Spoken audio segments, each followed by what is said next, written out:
Couch stretch. I'm going to start in a half kneeling position with my back foot up on a bench or something of similar or more tolerable height. And from there, I'm going to try to find a stretch down the front of my back thigh by first making sure I have a straight line from my ear to my hip to my knee. Then from there, I'm going to tuck my tailbone, bringing my belt buckle up towards my chin.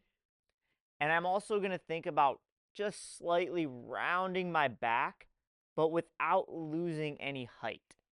And that should be enough for most people to get a pretty good stretch down the front of this back thigh. From there, we can make minor tweaks to the position to try to scan for new or deeper lines of tension. Some of the things you can do is you can try to tuck that tailbone a little bit more, or while keeping the alignment from your ear to your hip to your knee, you can think about leaning everything back together to try to close this gap between your heel and your butt. Couple other things you can do while keeping tension in your abs and your obliques on the front side, you can pull your chest up to the ceiling, going into some spine extension, and that can pull that stretch up into the front of the hip or even the low abs. You can even add a little bit of rotation to the side opposite of the thigh that is stretching. Again, that'll pull that stretch up into those low abs or more of the front of the hip.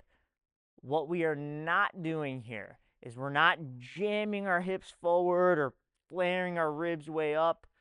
We're really focused on getting a good starting position and then making minor tweaks from there, tucking the tailbone more, keeping the alignment from the ear to the hip to the knee as you slowly try to close that gap between the heel and the butt, keeping the tension in the abs as you puff that chest to the ceiling or add in a little bit of rotation to scan for and find those newer, deeper lines of tension. Perform each side for the prescribed amount of time.